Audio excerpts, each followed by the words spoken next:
என்னில் குடிகொள்ளவா ஓ தேவா, என்னில் உயிரோட்டவா. என் இதயம் உன் ஆலயமே, என்னில் குடிகொள்ளவா ஓ தேவா, என்னில் உயிரோட்டவா.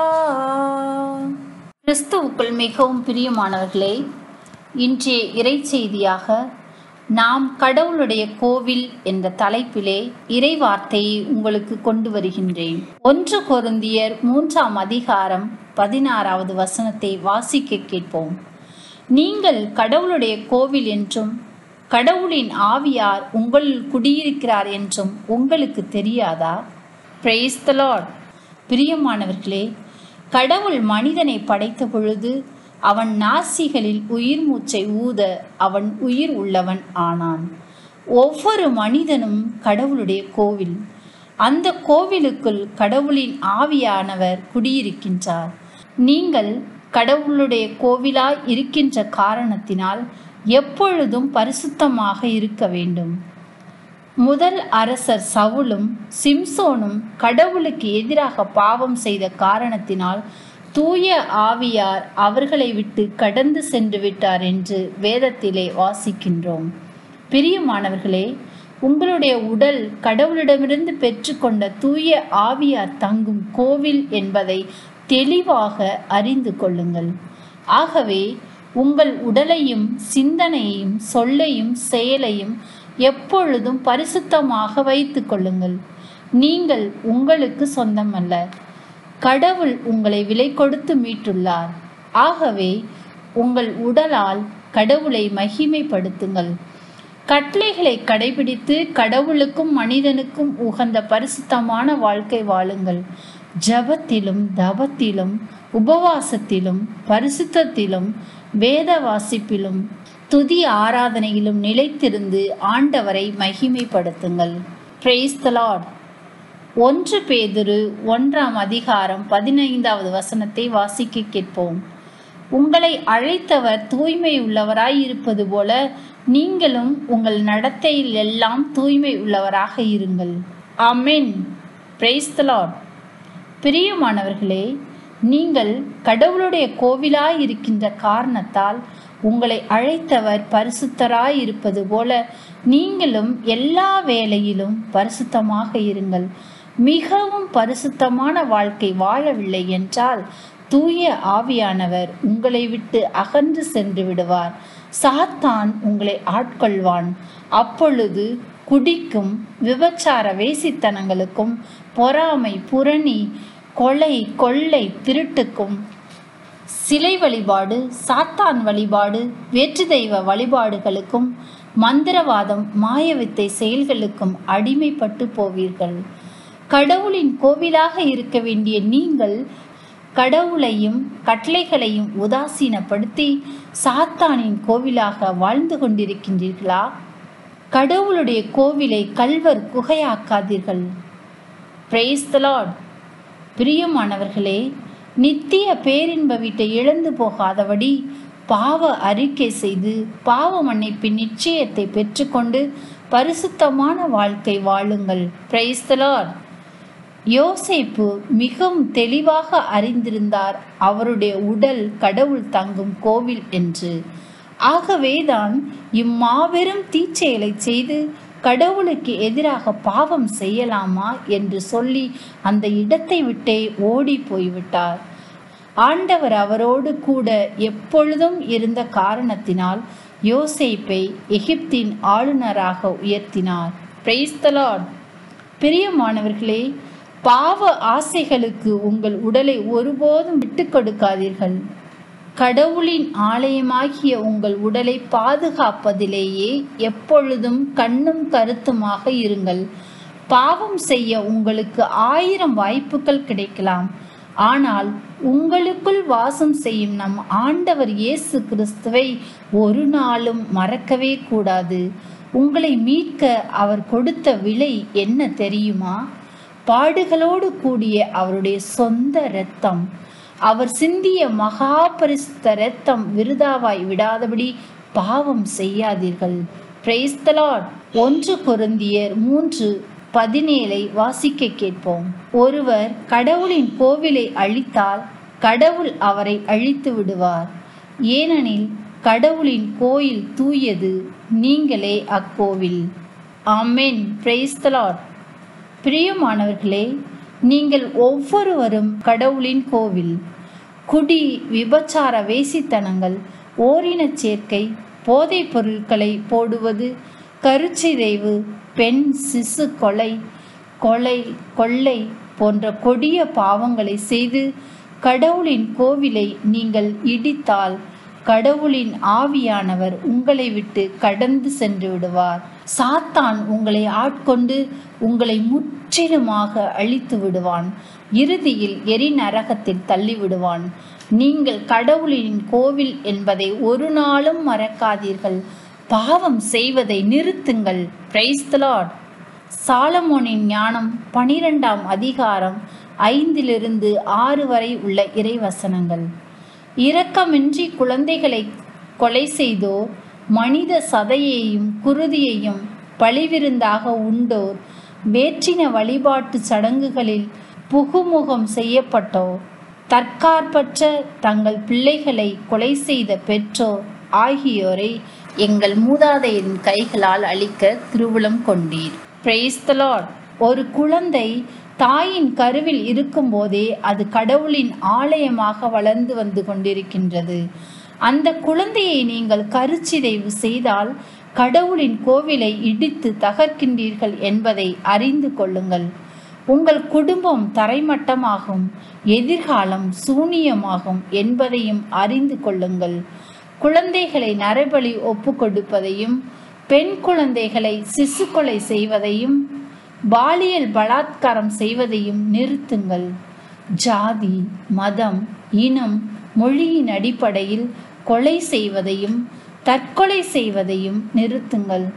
ஒவ்வொருவரும் கடவுளின் கோவில் என்பதை மறந்து விடாதீர்கள். யாருக்கும் எந்த தீங்கும் செய்யாதீர்கள். Price the Lord. திருத்துதர்கள் பணி 17ஆம் அதிகாரம் 24வது வசனத்தை வாசிக்க கேட்போம். உலகையும் அதில் உள்ள அனைத்தையும் படைத்த கடவுள் விண்ணுக்கும் மண்ணுக்கும் ஆண்டவர். மனிதர் கையால் கட்டிய திருக்கோவில்களில் அவர் குடியிருப்பதில்லை. ஆமென். Praise the Lord. பிரியமானவர்களே, மனிதர் கையால் கட்டிய கோவில்களில் ஆண்டவர் குடியிருப்பதில்லை. விண்ணை தொடும் உயரத்திற்கு கோவில்களையும் கோபுரங்களையும் மணிக்கூடங்களையும் கொடிமரங்களையும் சித்திர வேலைப்பாடுகளோடு கட்டினாலும் ஆண்டவர் அதில் குடியிருப்பதில்லை. இன்று ஏராளமான கோவில்கள் விக்கிரக ஆராதனை கூடமாகவும் ஷாப்பிங் மால்களாகவும் திருமண மண்டபங்களாகவும் ஆக்கப்பட்டு இருக்கின்றன. பல கோவில்களும் வழிபாட்டு தலங்களும் தீவிரவாதிகளால் தரைமட்டமாக்கப்பட்டு விட்டன. ஆகவேதான் ஆண்டவராகிய இயேசு கிறிஸ்து சமாரிய பெண்ணுக்கு சொன்னார், மக்கள் கடவுளை வழிபடுவது இந்த மலையிலும் அல்ல, எருசலேமிலும் அல்ல, உள்ளத்தில் தான் வழிபட வேண்டும் என்றார். ஆகவே பிரியமானவர்களே, கடவுளை தேடி உலகம் முழுவதும் செல்லாதீர்கள். அவர் உங்களுக்குள் இருக்கின்றார். நீங்கள்தான் கடவுளின் கோவில். உங்களுள் இருக்கும் ஆண்டவராகிய இயேசு கிறிஸ்துவை பரிசுத்த உள்ளத்தோடு ஆவியிலும் உண்மையிலும் ஆராதியுங்கள். Price the Lord. சமீபத்திலே ஒரு ஆலயத்தை சந்திக்கக்கூடிய வாய்ப்பு எனக்கு கிடைத்தது. அந்த ஆலயத்தின் முன்பகுதியும் கோபுரமும் மிகவும் சிறப்பாக கட்டப்பட்டு இருந்தது. நான் அதை மிகுந்த பிரமிப்புடன் பார்த்து கொண்டிருந்த போது அருகில் நின்ற ஒருவர் சொன்னார், இதை கட்டி முடிக்க 5 கோடி ரூபாய் ஆயிற்று என்றார். நான் வாயடைத்து நின்றேன். பிரியமானவர்களே, மனிதர் கைகளால் கட்டப்பட்ட திருக்கோவில்களில் கடவுள் குடியிருப்பதில்லை என்கின்றார் பரிசுத்த பவுல். பிரியமானவர்களே, திருச்சபையின் தலைவர்களே, கடவுள் குடியிருக்கும் கோவில்களாகிய மனிதரை கட்டி எழுப்புங்கள். 5 கோடி ரூபாய்க்கு பைபிள் வாங்கி மக்களுக்கு கொடுத்திருந்தால் எவ்வளவோ நன்றாக இருந்திருக்கும். மனிதர்களை நல்வழிப்படுத்துங்கள், சத்தியத்தை கற்றுக் கொடுங்கள். அப்பொழுது மக்கள் எல்லோரும் பரிசுத்தமாவார்கள்.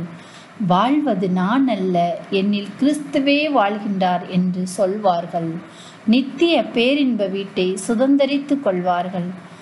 மானிட மகனுக்கோ தலை சாய்க்க இடமில்லை என்று சொன்ன இயேசுவுக்கு கோபுரங்களும் கொடிமரங்களும் தேர்திருவிழாக்களும் தேவையில்லை. மனித ஆலயங்களை உருவாக்குங்கள். ஏராளமான ஆத்துமாக்களை அறுவடை செய்யுங்கள். நற்செய்தியை வல்லமையோடு பறைசாற்றுங்கள். விண்ணகத்தில் நீங்கள் பெரிய செல்வந்தராய் இருப்பீர்கள். Price the Lord. திருவெளிப்பாடு 21ஆம் அதிகாரம் 22, 23 மற்றும் 27ஆம் வசனத்தை வாசிக்க கேட்போம்.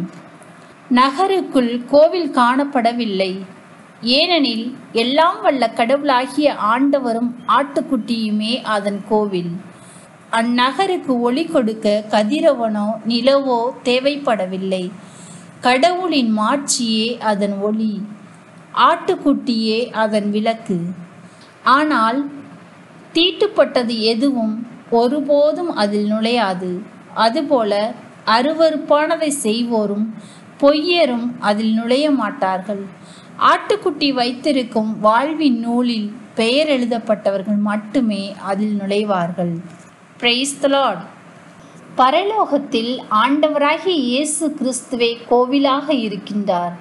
ஆட்டுக்குட்டியே அதன் விளக்காகவும் கடவுளின் மாட்சியே அதன் ஒளியாகவும் இருக்கின்றது. அங்கே அரியணையில் வீட்டிருக்கும் ஆண்டவராகிய இயேசு கிறிஸ்துவை பரலோகவாசிகள் இடைவிடாது பணிந்து ஆராதித்து கொண்டிருக்கின்றார்கள். அங்கே கண்ணீர் இல்லை, கவலை இல்லை, துன்பம் இல்லை, துயரம் இல்லை, எப்போதும் மகிழ்ச்சி. பாவிகள் அங்கே செல்ல முடியாது. வாழ்வின் புத்தகத்தில் பெயர் எழுதப்பட்ட பரிசுத்தவான்கள் மட்டுமே அங்கு செல்ல முடியும். பிரியமானவர்களே, கடவுளின் கோவிலாக இருக்கின்ற நீங்கள் எப்பொழுதும் பரிசுத்தமான வாழ்க்கை வாழுங்கள். ஆண்டவராகிய இயேசு கிறிஸ்துவை ஆண்டவரும் மீட்பருமாக விசுவசித்து ஏற்றுக்கொண்டு அவரை மாத்திரம் ஆராதியுங்கள். தான தர்மம் செய்யுங்கள். இயேசுவே ஆண்டவர் என்று பறைசாற்றுங்கள். அப்பொழுது உங்கள் பெயர் வாழ்வின் புத்தகத்தில் எழுதப்படும். விண்ணக கோவிலில் ஆண்டவரை முகமுகமாய் கண்டு ஆராதிக்கலாம். விண்ணவர் கூட்டத்தோடு எப்போதும் மகிழ்ச்சியாக இருக்கலாம். ஆமேன். Praise the Lord. வாருங்கள் ஜெபிப்போம். விண்ணுக்கும் மண்ணுக்கும் அதிபதியான இயேசு கிறிஸ்துவே, மகா மாட்சிமையில் வீட்டிருக்கும் நல்ல இயேசுவே, தூசிக்கும் சாம்பலுக்கும் சமமான எங்களை நீ தங்கும் கோவில்களாக தேர்ந்து கொண்டதற்காக உமக்கு நன்றி செலுத்துகின்றோம். இயேசுவே, ஒவ்வொரு நாளும் நாங்கள் பரிசுத்தத்தில் கூடுதலாக வளர்ந்து எங்கள் உடலில் உம்மை மகிமைப்படுத்தவும், எங்கள் உடலை உமக்கு உகந்த தூய உயிருள்ள பலியாக ஒப்பு கொடுக்கவும் அருள் தாரும். இயேசுவே, எங்கள் பலவீனத்திலும் நாங்கள் பாவம் செய்து உம்மை விட்டு பிரிந்து போய்விடாதபடி தெய்வ பயத்தோடு பரிசுத்த வாழ்வு வாழ அருள் தாரும். ஒவ்வொரு மனிதனும் உமது ஆலயம் என்பதை உணர்ந்து அவர்களோடு அன்போடும் மரியாதையோடும் பேசவும், அவர்களுக்கு தேவையான உதவிகளை செய்யக்கூடிய நல்ல இதயத்தை எங்களுக்கு தாரும். இயேசுவின் நாமத்தில் ஜெபிக்கின்றோம் எங்கள் ஜெபம் கேளும் நல்ல பிதாவே. ஆமென். ஆமென். Praise the Lord. கிறிஸ்துவின் பின்னால் நான் செல்வேன், திரும்பி பார்க்க மாட்டேன், திரும்பி பார்க்க மாட்டேன். சிலுவை முன்னால் உலகமே பின்னால், சிலுவை முன்னால் உலகமே பின்னால். இயேசு சிந்திய இரத்தத்தினாலே என்றும் விடுதலையே. இயேசுவின் பின்னால் நான் செல்வேன், திரும்பி பார்க்க மாட்டேன், திரும்பி பார்க்க மாட்டேன். உலகத்தின் பெருமை செல்வத்தின் பற்று எல்லாம் உதறிவிட்டேன். உடல் பொருளாவி உடைமைகள் யாவும் ஒப்பு கொடுத்து விட்டேன். உலகத்தின் பெருமை செல்வத்தின் பற்று எல்லாம் உதறிவிட்டேன். உடல் பொருள் ஆவி உடைமைகள் யாவும் ஒப்பு கொடுத்து விட்டேன். நாம் அவர் ஆலயம், எனக்குள்ளே இயேசு. நாம் அவர் ஆலயம், எனக்குள்ளே இயேசு. என்ன நடந்தாலும் எவ்வேளையிலும் எப்போதும் துதித்திடுவேன். என்ன நடந்தாலும் எவ்வேளையிலும் எப்போதும் துதித்திடுவேன். இயேசுவின் பின்னால் நான் செல்வேன், திரும்பி பார்க்க மாட்டேன், திரும்பி பார்க்க மாட்டேன். Praise the Lord.